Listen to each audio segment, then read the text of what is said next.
All right, everybody. We're here for another episode of Fun Football Podcast. We've got an esteemed guest.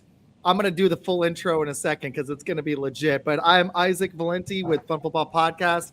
And I've got my awesome buddy here, Med. How are you doing, dude? I'm doing great. Doing better right now. Awesome. And now we've also got Quentin Jammer. Oh, okay. San Diego Chargers 50th anniversary team.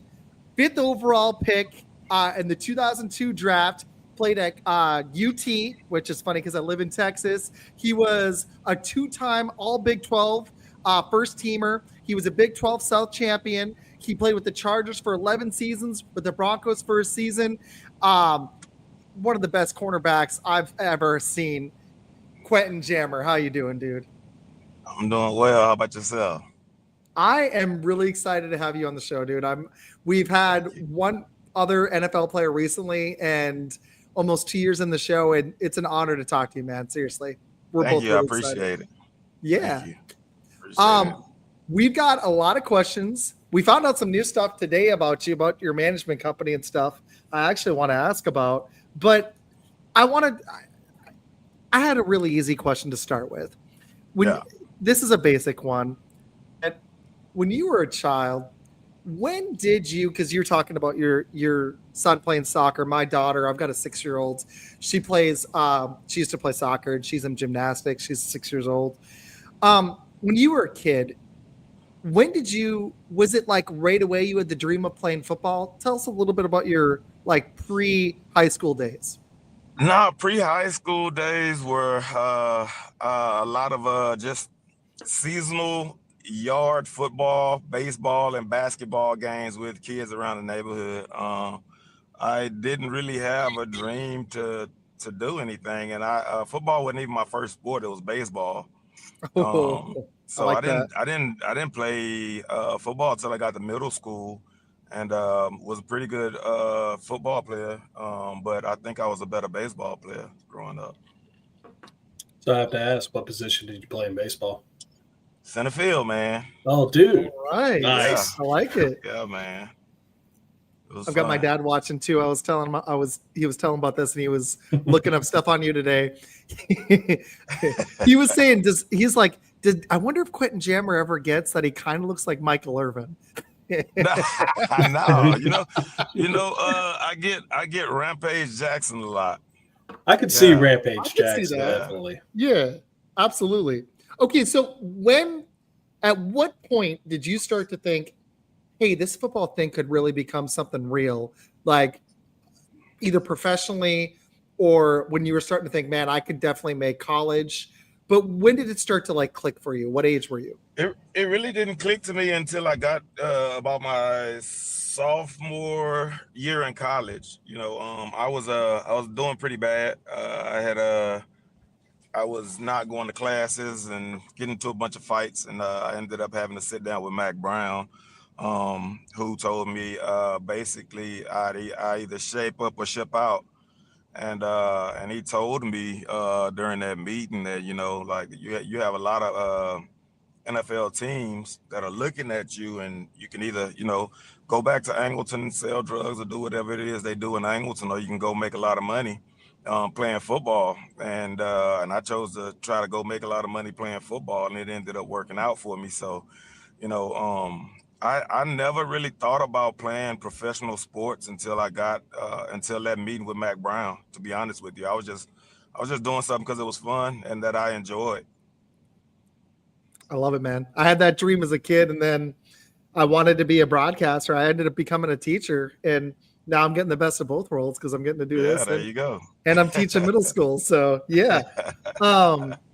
Med, did you want to do the draft question, or are you cool if I ask him a little more about college first? I mean, we could go any way he wants to go with this. I mean, the dude looks jacked. Like he basically still go out there and instead of be a quarterback, be a linebacker. I mean, dude, your arms are huge. But thank you. So, quick question. I mean, first off, I like your interactions with the trolls that you find on X every now and then. I was reading up on some stuff earlier, dude. I just have a really good time watching that, and you're never someone that shied away from any kind of like controversy with the media and everything. But do you remember exactly what Mel Kiper said about you when you got drafted? I have no clue, to be honest with you, because when I was coming out, I didn't really pay attention to a lot of that. When I was coming out of college, like I was just focused on my next step. What I need to work on, what I need to how am I supposed to grow, and like who am I going to latch on to when I get there to try to teach me how to be a professional. So I didn't listen to a whole lot of the college Mel Kiper predictions or anything. Oh, he loved you. He Really? literally called you the shutdown corner. That this is exactly what San Diego needs at the time. A lot of people, in fact, I actually had to tell Izac, I was like, no, he was a San Diego Charger. So, exactly. I know, my brain, I was Get it like, right. oh man, San Diego. So yeah, man, San Diego Charger. Gotta make sure we get that right. So no, man, the yeah, big, good. Go ahead. the big question I have to ask you is, okay, so you're in the green room. You're the 5th overall pick in the 2002 draft. Exactly what was going through your mind leading up to that, and when you finally got selected, what did that mean to you?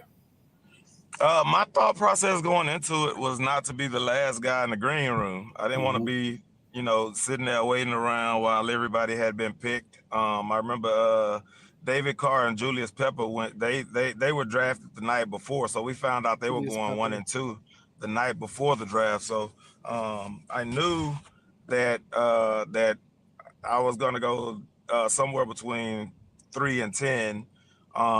And I had met a lot with the Cowboys and was told that they were going to draft me at 6. And I had only sat with the Chargers, just me and Marty Schottenheimer, just basically breaking down 2.5 hours worth of film, defensive film. And so that was my only interaction with the Chargers. So I when the Chargers came on the clock, actually, when Detroit came on the clock, I kind of, I had been praying to go top 5, but I wanted to go to a nice place, and I had been to Michigan on a visit to Michigan, and I got snowed in, and I was like, I'm not going to Michigan. So, so when Detroit came on the clock, I didn't really want to go to Detroit, but I wouldn't have minded going to Detroit just because, I would have got to live out my dream. And so the phone rang, and I'm like, damn. And come to find out, they were just testing the phones, and then they went on to pick Joey Harrington. And so when the Chargers got on the board, I was like, well, I'm going next. So who are the Chargers going to pick with the 5th pick? I had no clue at all. Nobody told me anything. I didn't know anything. And when I heard my name, it was just, it was kind of surreal because I had been praying, for 2 years that I would go top 5. I came back to school because I believed that God would bless me to be a top 5 pick because I could have left my junior year and been a top 20 pick. And so it was just an unreal feeling. Once I heard my name called with the 5th pick, it's hard to explain how you feel because I wasn't even excited about being drafted. I was just excited at the fact that I had been praying so hard for something for it to come true. And it was just an unreal feeling after that. Like a weight being lifted off your shoulders afterwards, huh? Not even that. It was like a rush of I don't know how to describe it, man. It's like, it's just a feeling that you're just overcome with I don't know. Yeah, it's just, I don't know how to explain it. It's definitely tough to explain, but I was overcome with emotion for sure. That's awesome.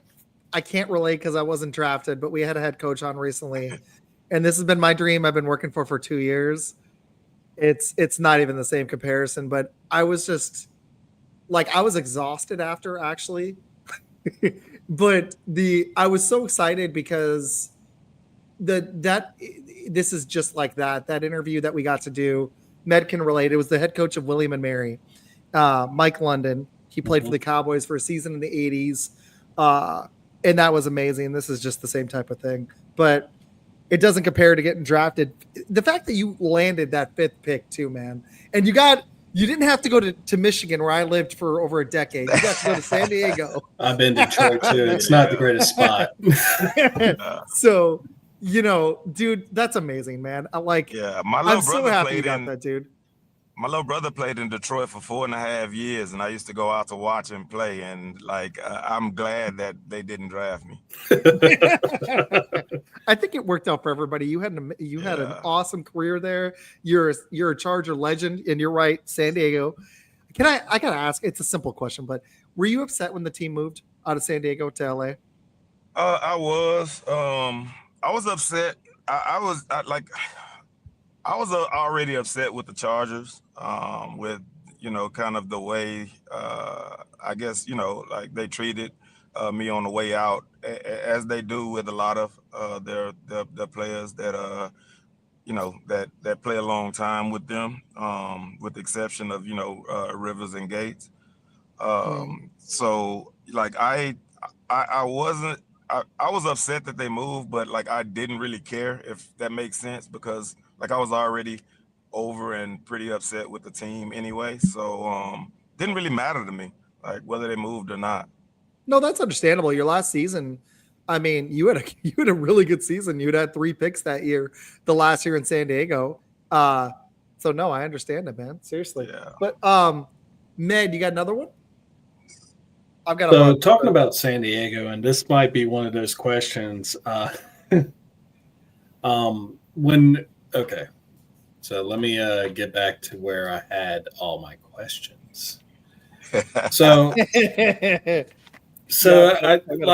touched up on a little bit earlier, you weren't really afraid to really talk to the media about how you felt about things. In fact, I loved it because I saw the passion in it. You're a very physical corner. You blast people, dude. I was sitting there, I was like, man, this is the way football should be played. And during the rule changes, you spoke to a Mr. Rick Goslin at Dallas Morning News, and you were quoted as saying, all the rule changes for the offense have altered the game. It has turned football into track with pads. Before you know it, the receivers are going to have free run at you. You can't touch them at all. The rules got away from my game. When physical corners start finessing it, it's not their style. And I agree with that 100%. And what has the game turned into, right? Yeah. I mean, it's basically it's almost, track with pads or flag football in some ways. Yeah. I mean, you can't go to the offense 100% of the time. You just can't do it. You butt up a running back face first, you face tackle a running back, you get 15-yard penalties. You can't hit a wide receiver until he catches the ball and take 3 steps. It's so soft now. It's just, it's not the same game that I grew up watching and grew up playing. It's changed a lot. And I enjoy watching. My younger brother plays for Tennessee. My little cousin is Cam Ward. Yeah. And so, the game is changed. And I understand the game has to evolve, but it shouldn't have evolved to this, where, now we're running college offense and, you can't touch the wide receivers at all. And you definitely, you can't even hit a running back hard without, getting a penalty. The running back lowers his head and you lower your head, you get the 15-yard penalty. You've seen some of those pictures. It's not just Derrick Henry, who I love, but because he's physical, but there's some running backs and quarterbacks that are literally their hand is in the defensive player's face mask. It could be a defensive lineman, a linebacker, corner like you, a safety, and they're just grabbing the dude's face mask. And it's that's got to be a penalty. Plus, people slap that hand down and just hit him, just run into him. Well, also, it's fun to watch defense, too. I get player safety, but protect both sides of the ball. So, right. I get it. The rules got to be, it can't just be one-sided because, you want to make the game faster. It's not about the game being faster. People like the physical part of football. That's why you get into football, so you can see the big hits. We got away from the ooh and ah hits. They went into the side drop tackle. Yeah. Yeah. I mean, I understand it's that not one. true. That one I do understand. The drop tackle I understand, but you know, laying out a wide receiver running a slant, like, come on, it's He you knows what he can't was take that out doing. of the game. Huh? He knew what he was doing. Yeah. So Okay, I've got a few, but I like that corner that we just took, and I want to ask you about the Chargers today. But okay, so not just to tell your whole story, but you get drafted, and the transition. We just hinted into it because you were so physical in college. That led to a lot of pass interference calls and that frustration. When in the NFL did you had the rule changes, but when did it start to click for you in the NFL? Which season would you say you felt like you were able to? Because for you, it was a rule change that directly affected you and other physical corners. When do you feel like you started to settle in the NFL? probably about my third year. I think it was we played a game in New York. We were winning barely, and they drove down the field. I think they needed a touchdown to score, and so with about 3 seconds left on the clock, they threw a fade to the back of the end zone on me, and I broke it up to win the game. And I think from there I just kind of took off. It all kind of just fell into place for me after that play. I love it, man. I also I gotta say, I love me and my dad. We like to scout the NFL draft every year, and I love corners that actually go up and tackle. And that was my favorite thing about watching you back then. Not only how you would beat up on receivers, but the fact Charles Woodson. I'm a Packer fan, but Charles Woodson would actually go up and tackle. That was my favorite thing about him. This is a good question. I'm going to hit this one really quick. We got one in the comments. This is for Jammer. Who is your favorite player? Who was yours growing up? My favorite player growing up, like just all around, just favorite player was Bo Jackson. Just because he was, Bo was just a phenomenal athlete, and I loved, how he played the game of football, and just went right over to baseball and dominated smashing. He was dominating baseball, dominating football, and so he was my favorite athlete growing up, just because he was like an athlete, a real athlete, two-sport athlete. So definitely my favorite player by far. But I also like Earl Campbell and Randall Cunningham. Great choices. Warren Moon, because I was a Houston Oilers fan. And my little cousin reminds me a lot of Warren Moon too. So I agree. It was just growing up in the Houston area. It was we had good football teams there, and when the Houston Oilers were really good. Yeah, no, I was gonna say my dad. He was a big Steelers fan, but he respected Eldon Campbell, and I mean Earl Campbell, and I mean when I had my own show, his clips of him running over people was actually one of my intro clips. Yeah, man, it's like he was just a monster at running back. So you can kind of see where the physical mentality of the game was kind of my thing. And like Charles Woodson tackle guys, I wanted to inflict pain on guys. So I was coming up, I was throwing all 205 pounds of my body into every tackle. And I was, I got to say, dude, when I was looking at your stuff today and all week, the fact that you had 18 bench reps as a cornerback, dude, that's freaking awesome. It looks like you could still do 18. I'm looking, I know, your arms now, I'm like, you could probably do 18 today. The funny part is, in college, I stopped lifting weights after my sophomore year. So that was just 18 reps. I hadn't worked out, hadn't trained for it. I just got on the bench and threw up what I could. So I actually played with a NFL player too, Greg Jones, who played for the Jacksonville Jaguars. He was their fullback, and he would literally be in there. From North Carolina. Yeah. So Florida State. I'm sorry, Florida State. Yeah, Florida State, number 6. And he literally would just come into the weight room, and I'd be sitting there like that, and just barely getting something up and put it up, and he'll come in and he'd just bang out like 16 reps of like 300 pounds and just set it down and to walk away. And I was like, thanks, Greg. You made Yeah. Bro, you know what I did in the locker room? Like Eric Weddle and the whole team will tell you, bro. I used to put on a towel like a cape and walk around and crack jokes. I never lifted weight. That's impressive, man, because I can tell you have to now. Like, I just do jujitsu 3 or 4 times a week, and it's just so you just do jujitsu? I saw that. I was like, that's freaking awesome, man. Strength right there. Yeah, it is. Yeah. So while we're on the jujitsu, so you went to the quarterfinals. Can you tell us about that really quick? Of the World Master IBJJF I was just in 2018. I was just looking for something to compete in, and I had been doing jujitsu for a while, and my professor asked, like, you wanna fight? Like, yeah, let's do it. So I went in and ended up throwing my rib out of place pretty badly and had to withdraw.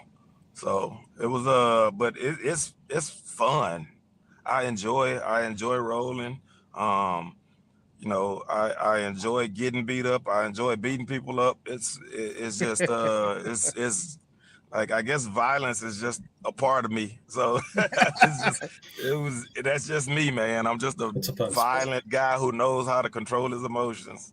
I like that. Isaac, can you throw that up one more time? You got one hell of a compliment right here. Yeah, it is. Jammer play like Ronnie Lott when football was football. That is, because Ronnie Lott was all about violence. Loved, man, all about violence, and I loved every bit of it, and that's why jiu-jitsu is part of my everyday, my everyday cycle of life, because it's violent. I get to fight every day. I get to fight 3 or 4 times. 3 or 4 guys a day. It's phenomenal. It's therapeutic. I love that. So you still do it. You're doing that almost every day right now. You've been doing that for years. When did you start doing jiu-jitsu? 2011. Nice. Right in the middle of your career. Yeah. So you were still playing. I like it, dude. Very cool. Wow. Okay, I got to ask you about some of these Charger teams you were on. Okay, so you guys, you get drafted. You guys were, really, really good for a lot of seasons. You had the offensive weapons. You had Tomlinson. You had you on defense. Your front 7 was awesome. You had good quarterback play. You had Schottenheimer. Which season, when you think back now, when you do think back on your career, which season stands out to you in your memory? Is there one that 2006? I knew it. I knew that was going to be 14 and 2. It's got to be 06. It was just a phenomenal run, and just unfortunate. Like we were stacked. We win a Super Bowl that year. We probably become a dynasty because we were that good, and we just at every position we had superstars at every position. We had Darren Sproles, 3rd string running back. So we had all the talent in the world, and it just came down to just some boneheaded mistakes in a playoff game. We had the Eric Parker muffed punt, and then we had the Drayden Florence headbutt on a sack force fumble on 4th down before the half that gave him a 1st down, and then we had the Marlon McCree strip fumble at the end of the game. So it was just the Chargers are a cursed football team, cursed franchise, and we just gotta figure out whoever that curse is on in that organization, they got to get them out. I'm wondering if they're going to break it soon, although they're in the hardest division now. But with hell no, they can't. They left tackle just went down for the season, man. I was thinking, I was liking their odds this year, even though I like Denver. But then they lost their left tackle, and I was like, that is the opposite of what Harbaugh wants, because he wants to run the ball. He wants to run the ball, man. And play great defense. Like, that's exactly what he wants. But yeah, man, hard to do with no left tackle. That's for sure. But you weren't kidding, man. You guys had 11 Pro Bowlers that year. You had LT. You were on that team. You guys drafted Cromartie in the 1st round. You guys were.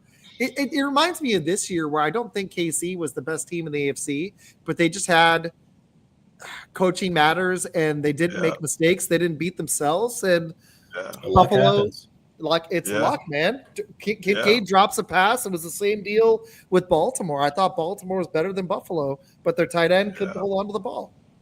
Yeah, and that's the way it happens sometimes, man. Sometimes it's just luck, and who got the better luck on their side? Like that year, New England just happened to get lucky, and they definitely got lucky because we could have blown their asses out. To be honest with you, you guys were a better team. I think everyone would want y'all to blow their asses out. Absolutely. Okay, so other than that season, from high school, college, what season or another season, what else stands out when you think back on your career? Is there like because I'm weird, like even when I used to play basketball, or I played football too, but when I played, there's like little plays that stand out to me. Like there's this practice, I made like a one-handed catch. It was awesome. Is there anything like a significant play or another memory that stands out? You can go back to high school. Yeah, like high school. Let's if you want to do it, like break it down. But yeah, from high school, college, or playing with the Chargers or the Broncos. I mean, picking off Peyton and returning it for an 80-yard touchdown was a pretty badass memory. Oh, that must have been.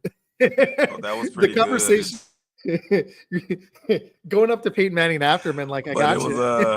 It was that play, definitely. Med, you got another one?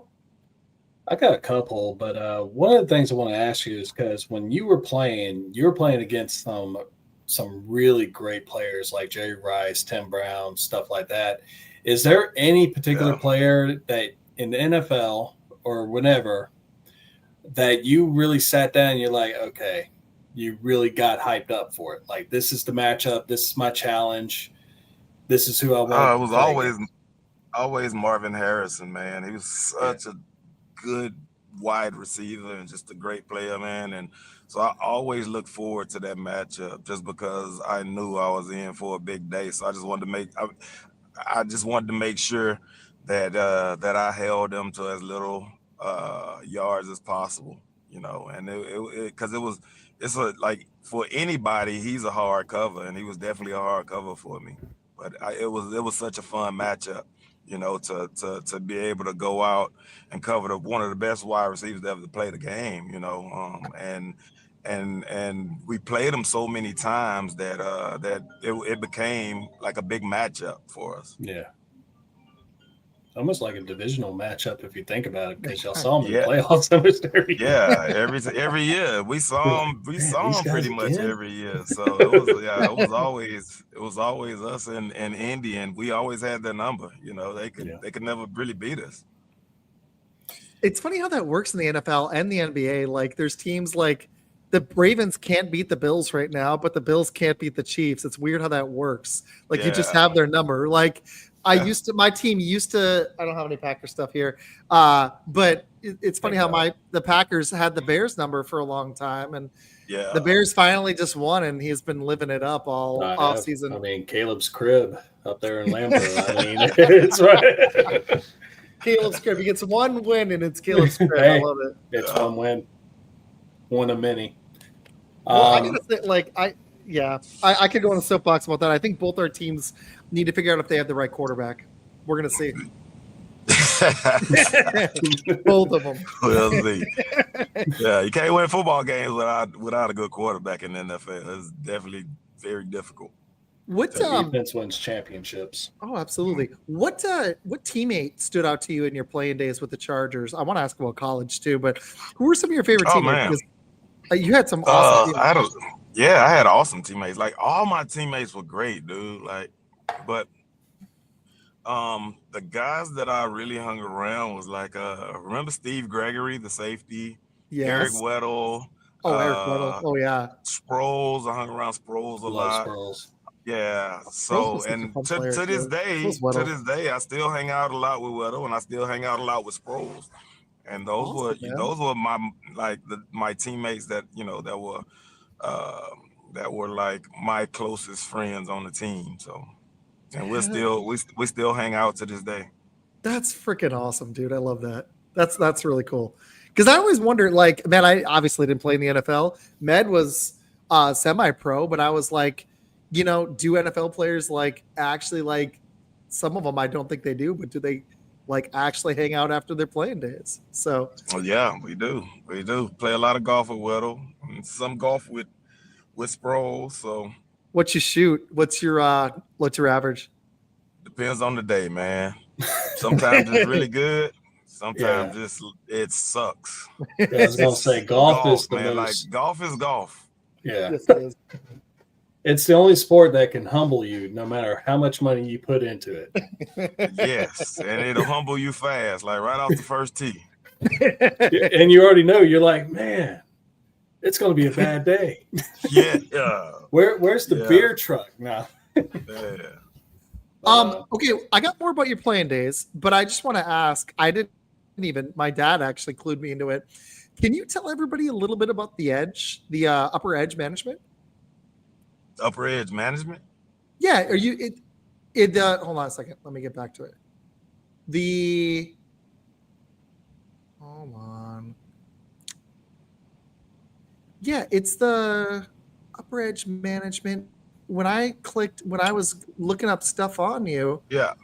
it was saying how my dad was telling me all about it. We were talking about this show because I always call him before a couple hours ago, and he was like, "Hey, did you hear about like they have?"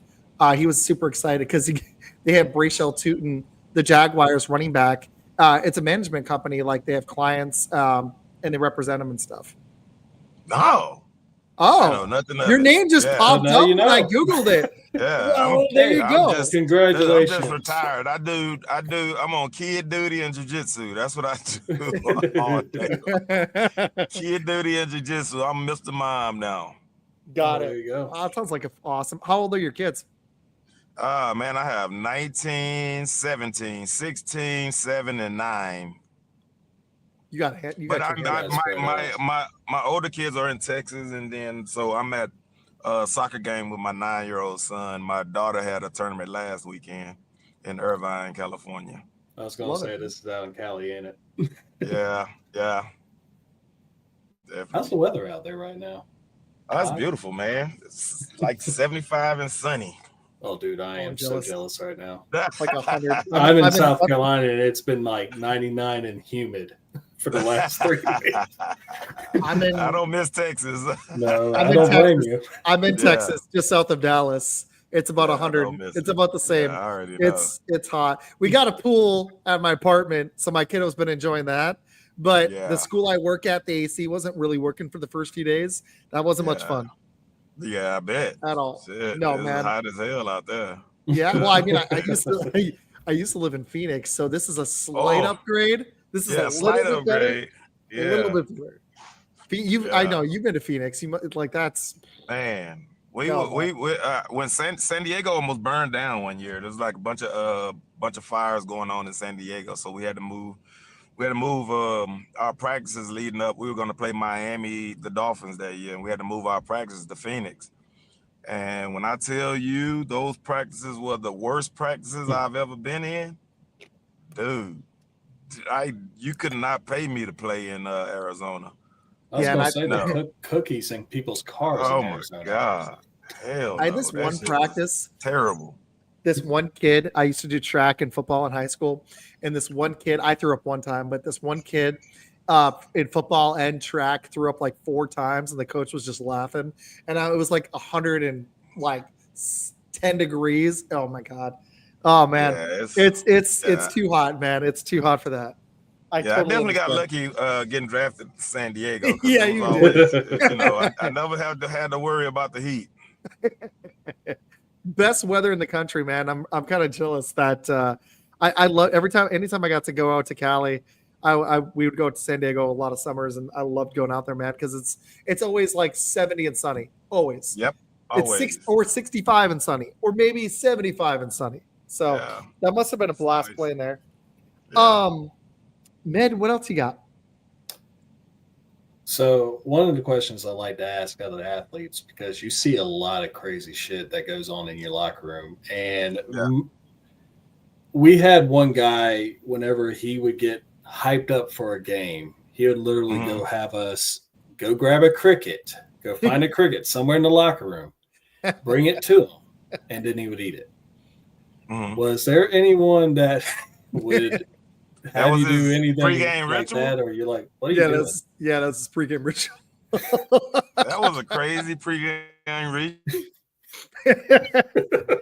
I just listened to some pregame AC/DC. ritual. I used to take 2 shots of Claza Azul before I played, just to calm my nerves. So 2 shots of tequila, go play a football game. Hey, there you go. That was my pregame ritual. Man. It's a good ritual. I did. That's a much better ritual than the cricket. Yeah, no, trust me. Yes. The cricket thing freaked us out. We're like, Kelly. Yeah, I forgot to ask you, was he any good, that player that ate the cricket? He was actually pretty decent. He was our right tackle, but yeah, he was a unique individual. Yeah, it couldn't have been worse than John Henderson pregame ritual. Remember the Jaguars used to get slapped before the game by one of the trainers? Really? He used to have one of the trainers slap him in the face as hard as he could before the game. It's like, he's an idiot, but he was like 6'8", 360 though.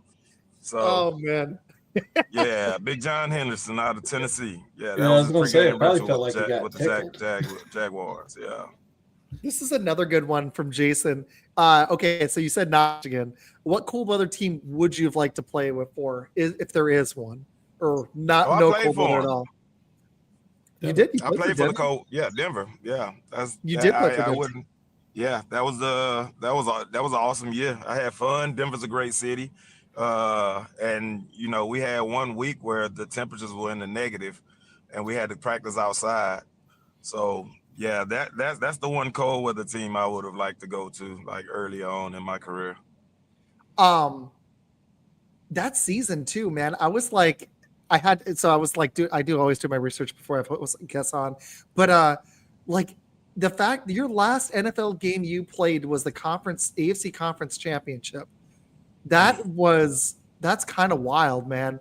That was the year they went to the Super Bowl against Seattle, and Seattle just slapped y'all silly. Yeah, that was crazy.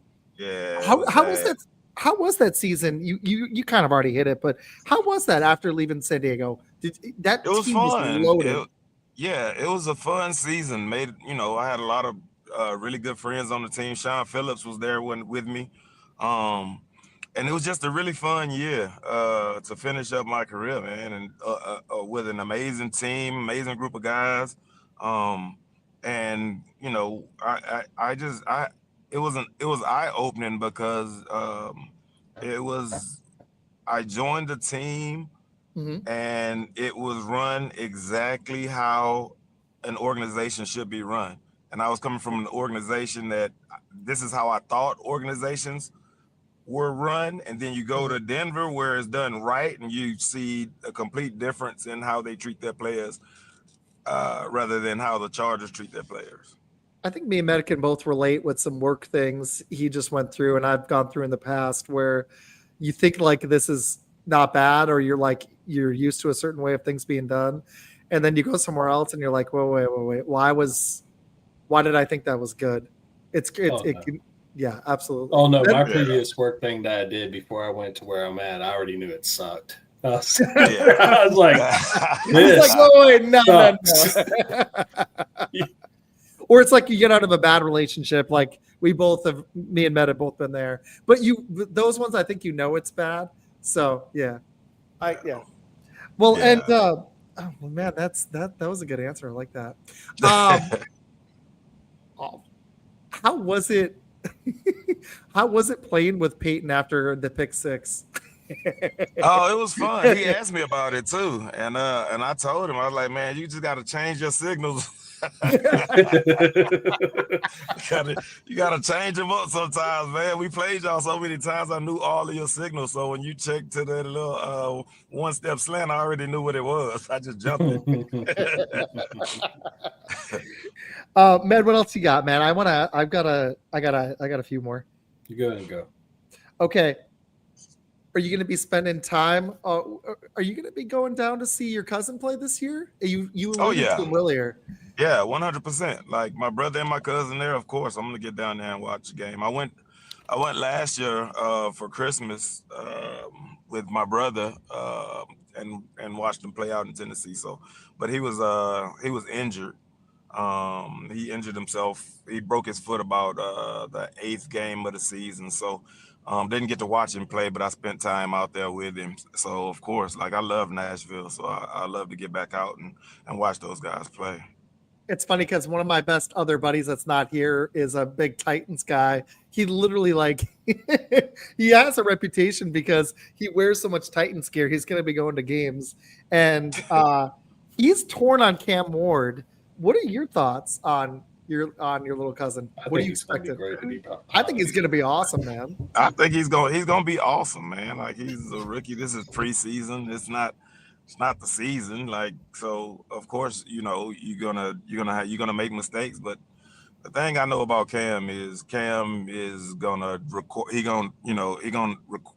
require a lot from his team and his teammates, and he's gonna get the best out of them. And any of the mistakes that he made, he won't make the same mistake twice.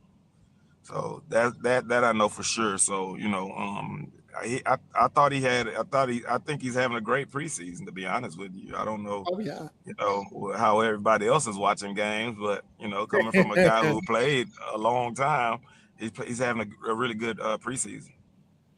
Yeah, I was actually a big fan of his when he was at Washington State, because a lot of people they sit there and they talk about like how much of a talent level difference it was for Miami to have it, and I was like, man, just watch what he did at Washington State. There's a reason why Miami went after him.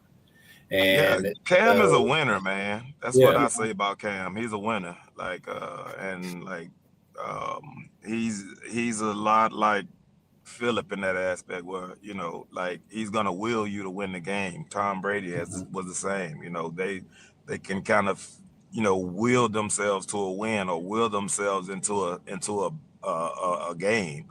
So that's what he has about him that's gonna make him a great player. Also, I don't want to slander the Titans quarterbacks from before, but I was telling my buddy, as long as Will Levis, it's not Will Levis. Will Levis is terrible, bro. He's a big six machine. that Bears game. Even when he tried to throw the ball away, he threw it to the other team. It was embarrassing. It really was. It's like, dude, it's like just go in and surrender Cobra. The biggest thing, and the biggest thing is coaching at any position. If you have the right groups, this is something that's bothering me about certain positional groups on the Packers. I question what they're doing. I like LaFleur, but you have to have the right structure, like you alluded to in Denver. You were like, I was used to this for 11 years. Then you went to Denver. I'm hoping Tennessee can support them. I like a lot of their pieces, especially on defense. They got Snead, who I'm sure you enjoy watching. He's a hell of a corner.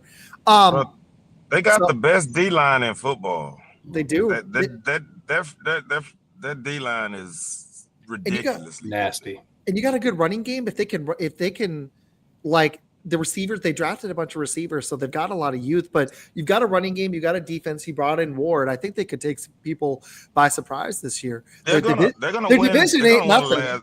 They're gonna win a lot of games. Will Levis was a liability last year. Mm-hmm. Like they had a good football team, but like when your quarterback is doing the type of shit he was doing, bro, like your confidence level starts to be questioned, right? Oh, yeah. You start questioning like the ability of the offense to actually score and not throw the ball to the other team, and you be on the field. The defense on the field the whole game. So when you can't trust your offense, then and you're always questioning whether you can do it for a sustained period, because if you're just always on the field, you get tired. Absolutely. When you get tired, shit happens. You know what? I was thinking about this. So Marvin Harrison was one of the toughest covers you had. This is probably going to slander some players you played against. Who was a receiver when you were playing that you were just like, all right, let's go. I get to play against like that. Either you owned or you were just super. He walked hyped. away when I asked this. Yeah. Is that what you asked? Is that the Marvin Harrison one? My bad. In the NFL, there's no wide receiver that you're gonna play against where you like, I'm gonna own this dude. Like in college, like everybody I played against was pretty much trash. But in the NFL, there's no trash receivers. Like everybody. There's a reason why they're there. There's a reason why they're on a team. Good answer. I missed what I knew. I thought that's what Med was asking because I saw my dad's Marvin Harrison comment, so I wasn't sure which one it was. When you were talking about it a second ago, you were talking about like how the morale of a player can actually affect the rest of the team, and you're talking about culture, and you could actually say the same thing about the coaches. And I just thought about this. What was the difference between when you were playing for Marty Schottenheimer and then switching over to Norv Turner? It's just different coaching style where it's like Norv was, an offensive minded coach, so he didn't really spend a whole lot of time with defense. And, Marty spent time with everybody. So, he was on the defensive side of the ball, coaching up the corners, and he would be coaching the linebackers, and he'd be coaching the offensive line. And so he was all over the place. And Norv just kind of stuck with the offense, the entire practice. And, but we knew, going in it that, he was an offensive minded guy. He's going to be with the offense a lot, and we were going to have a really good offense. So, and that's what ended up happening. But like Marty was the type of guy that he was everywhere, all over, everywhere during practice. Like he wasn't in the same spot ever twice. Like he was just everywhere the whole practice and just talking to players like individuals. Like if you made a mistake, he'd pull you to the side individually and like have individual conversations with us. So, he was a great man, and I missed him. So, when they fired him, like the whole team was upset, and everybody, had something to say about it. So it wasn't like, easy transition for Norv. Just he wasn't coming into like a welcoming locker room, to be honest with you. But we took to him and we liked him. So it was good. You just kind of go from like this fatherly figure that was coaching the team to just kind of a guy who was like he had that, but he was on the offensive side of the ball coaching all of those guys. So I understand that. Yeah. And, I mean, that's one way to do it. I personally think like teams seem to do that now. I think you're better off with a Marty, man, for real. Like you want that guy that's going to spend time with everybody. Yeah. Can't go wrong. That's football at its roots. That's 3 runs in a cloud of dust and then play great defense. I mean, play great defense. Yeah. Mm-hmm. We got a couple in the comments. As a young professional athlete, what helped you improve your game the most? A coach or another player that took you under your wing? Another player. It was, Rodney Harrison took me under his wing when I got to the Chargers, and he was one of my childhood idols, defensive idols. So, I didn't ask him or talk to him or do anything. He just kind of took it upon himself to, come to me and kind of teach me how to be a professional. And I took it to heart, and I just so I carried myself in a way where I knew I would be making him proud, because when somebody like of that caliber, takes you under their wing, you wanna respect them as much as possible and what they taught you. So so I lived my career in a way that he would be proud of me if he ever if he ever asked anybody about me as a professional. I like that. That's actually my best bud too. So me and him have been friends for almost 20 years now. So yeah, that's my best friend, Izac. Yeah. I drink too much Gatorade. My bad. Yeah. It's a problem when I'm teaching. I drink like so much water. I gotta slow down on that. Here's another one. Jason's asking, who do you think will make the Super Bowl this year? Knowing it's only preseason. I don't know who out of the AFC is gonna be there. I mean, you can't ever rule out the Chiefs. But I think it'll be Baltimore and Philly. I think that's a good pick because Baltimore's got to get it done. They're gonna get over the hump. They'll get over it, and I think this is the year that they get over that hump. It's either them or Buffalo. I don't think because nobody's made 4 straight Super Bowls since Buffalo in the early 90s. And I know if there's a team to buck that trend to be the Chiefs, but Kelsey's, he's getting up there and it's just hard to continue to do it, man. You lived it. You know that. It's hard to keep winning 10 plus games every year. It is definitely, it's hard, man. And you go to one Super Bowl and expect to get back there the next year, and it usually doesn't happen. Mm-hmm. So for them to go to 3 is amazing. 3 in a row is amazing. They've been to 5, but it's gonna be really tough to get back to a 4th one though. Plus, because now bullseye's kind of on you. And I thought Lamar and Allen both played pretty well in the playoffs and kind of overcame those demons. But it's a team game. You could play look, Brady had that 500 yards in that Super Bowl and lost against Philly. Exactly. It happens. It's football, man. Yeah. It's just whoever gets lucky that day. I got a couple more. I know you're I don't know how long your kiddo's still playing, but Med, what else you got? I do have one unrelated to football. But we also just found out that you had no idea what the upper edge was. So Jam Apparel. What'd you say? Jam Apparel. Apparel. Oh, I don't have a clothing company either. Dang, man. When you Google the internet has got some stuff to talk to you about.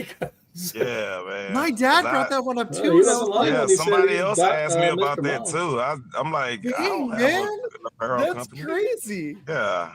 There's this whole agency that said they have a bunch of players that running back for the Jags. I think he was a 4th round pick, and your name pops up with the edge, and then it does with that apparel company too. Yeah, I was going to ask you about it. Yeah, I don't have an apparel company. Yeah, this dude's been busy. When you said you were just on dad and jiu-jitsu, I was like, I don't think he has an apparel. The jiu-jitsu thing was top notch. I was sitting there, I was like, okay. I don't have the mental capacity to run a company. My brain too focused on my children, man. Yeah, man. That's good for you, dude. That's where it should be. That's the life, man. How was do you miss playing at all, or if you could? I don't know how to ask this question. I'm trying to think of. I don't miss playing. I miss the locker room and the locker room antics. I miss my teammates. That's what I miss the most. I don't really miss the game as much. Because I don't miss the practices. I don't miss the training camps. I just miss the camaraderie of the training camps and of the practices and of the games. The work towards it with each other, where we're all out on the field, we shooting the shit, but we practicing our asses off and working towards, towards the Super Bowl. Yeah, so that's what I miss the most. And I think, football is the best sport in the world because you get to come into a locker room with guys from all races and religions and colors and creeds, and you're all working together towards this goal. But while you're working towards this goal, you kind of grow into a family. And it's a family of, like I said, it's just a mixed group of individuals that become so close that literally if one fights, we all fight. And, you cannot, it would be hard to be racist and play football. It would be so hard to be. So I don't think you can hate a certain particular race of people and still play football. And if you did, you come to the football, you learn something about different cultures and you learn about different people, and your mind and opinions change about people because because whatever you have in your head about somebody is usually not the truth. It's something that that's out That's true. in the public that's only get blasted by social media or by the news, but that's not how it is in life, and I think football is the best representation of how life and the world should be, and I'm so happy to have been a part of it because like it's like eye opening. It's great to just go into a locker room and not have to worry about people talking behind your back, or somebody don't like you because of the color of your skin. You go in there, you're a family, Yeah, white, that's your black, brother. Mexican, whatever. Like we're a family now, and we eat, we sweat, we break bread, we bleed together. So football is just the most amazing sport. I totally agree. That's That's awesome, man. beautiful. That was really good. I had another one, but I almost just want to end on that. That was awesome. Okay, I got one more. If you were, it's sort of like that Twitter question, but if there's any, because there's some, we had some players on earlier this year that were trying to make it in the NFL. If you were going to give advice to anybody trying to aspire that dream, what would you say?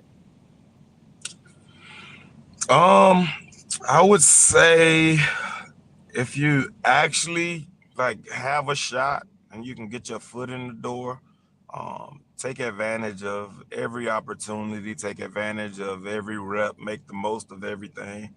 Um, because you might not get another shot, so you should just give it everything you have if you get a foot in the door. And if you're one of those guys who probably think you can get in, and you just haven't been let in, then you don't make it the NFL be your only decision, because there's CFL also. Go try to make a name for yourself in the CFL, and then try to come back and try out for a team. But don't just let the NFL be your last and only option. Open up your options. And if you're just one of those guys that think he's gonna make a team and you're absolutely not gonna make a team, then just give it up, man. Go do something else with your Mhm. time. Stop wasting time trying to follow a dream that's not gonna happen. Go follow another dream. 'Cause NFL just don't have to be your only dream. Like, dream bigger than just one dream. Have many. And like, if you have more than one dream, then chase another dream. You may be better at that than you is at football. Well said. I like it Yeah, a man. lot. I agree with Jason. That was all everything. The whole thing was great, but that was awesome, man. Seriously, Thank Ned, you you. got anything else? The deep question. Are you ready for this? Yeah. Yeah, let's go. Okay. At the end of the day, what do you want people to say about the legacy of Quentin Jammer, Yes. the man?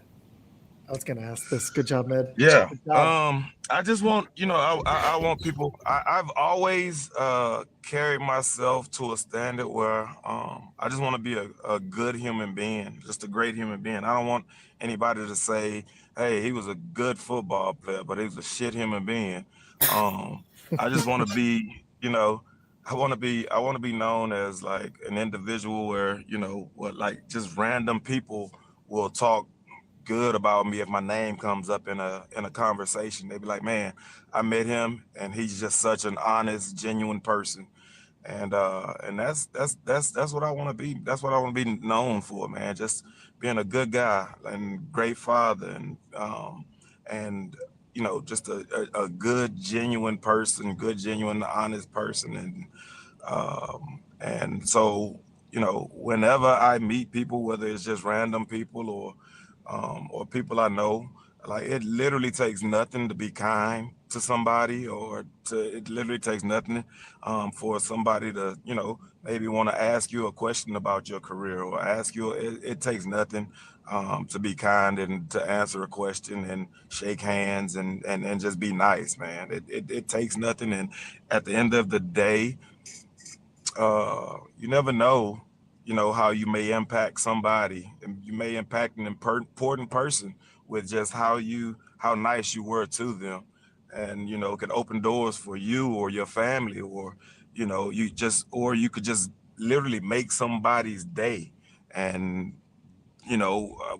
maybe they're having a bad day and was thinking about going to the bar and having a drink and maybe ending it later, and you may have an impact just being kind that may flip something in them. Like, well, if he can be kind individual, or you just never know how you affect people mentally, just by being a nice person. You just don't know how you can affect them. And I always tell my kids, always treat people how you want to be treated, or how you want people to treat you. That's how you should treat people, and I live by that. So I always want to treat everybody with the utmost respect, just because I would want to be treated the same way. I like that. And by the way, you made my day, not only because it was a lifelong dream to do this and talk to an NFL player, but I just had a blast talking to you, man. And thank you, man. I appreciate you. Pleasure's mine, man. I appreciate you giving your time, and I love when I bring people on, because I've gotten to meet, like, me and Med have never met in person, and now we talk on the phone a few times a week. And he lives in South Carolina. I live in Texas. We haven't even gotten to meet yet. One day it's going to happen, like, not on this. But I love when people come on and just are authentic and true. And I really appreciate that. That's you, man. So thank you. Yeah, I appreciate it. I had a lot of fun. Absolutely, man. Go grab my mini. Yep. We would love to have you back on again when you got time, man. But seriously, man, thank you, man. You know how to reach me. Just absolutely text me. I'll come on anytime. Seriously. Thank you, man. Thank you. Yeah. Appreciate you, man. You're welcome. I hope your kiddo won. I know you were hanging out here. Yeah, well, I got 2 more games to watch, so maybe 3 more. So I'm good. All right, man. Have fun doing the dad thing, and I'll hit you up later. But we appreciate it. Thank you. Appreciate it. Have fun. Thanks, man.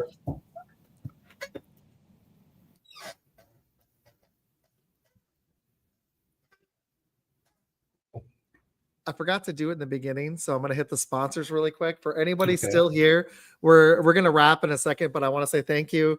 I don't do it every single show, but thank you to Undefeated Live, SportCoin, and PositionPicks.com. Thank you to you guys. And me and Med, you're actually going to get some more of us. We're going to be back on Monday night doing a top 10 receiver countdown.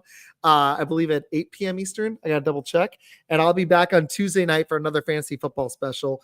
And I'm hopping on the Spaces in the morning at 9 a.m. You'll see me. I'll blast it on Twitter. But He's yeah, busy. I'm on my birthday because I'm not here next weekend. No show next Friday. My brother's getting married. So yeah, thanks, Dad. I appreciate you watching, man. Thank you. I'm going to hit some comments really quick. Mike, appreciate you, man. Jason, I like this. I didn't hit it, but I wanted to let him go because he gave an hour. That was really cool. Always be kind to people. I love that a dude who there's so much like violence with football and jiu-jitsu has such a like kind heart. I appreciate that. Med, any other thoughts? No, I mean, it's cool. really cool to actually talk to someone that is of that caliber. And, because a few of us, I always consider myself fortunate for as far as I went, but to see someone else that actually made it to what a lot of people that played is what you would consider the dream. Mm-hmm. And now that he's retired and he gets to actually live off the fruits of your labors, it just makes you feel good on the inside, man. Oh, absolutely. Like my dream was to be an NFL player. And when I realized it wasn't going to happen, this was, I actually really love teaching, but I almost went into journalism. So getting to do this is kind of my dream. So, and getting to do it with you is even better because now we've gotten to meet a coach together and an NFL player. So we'll see what's next, but this was pretty sweet. But all right, well, this is it for Fun Football Podcast. And I will see you guys on Monday with Med. We will have Mike Essen on the show, top 10 receivers all time. And then we're going to pivot away from previous stuff and move into some fantasy football and some NFL previews. But we'll see you guys again soon. This is it for Fun Football Podcast. There will be an actual like goodbye an intro soon. Thanks, guys. Later, guys.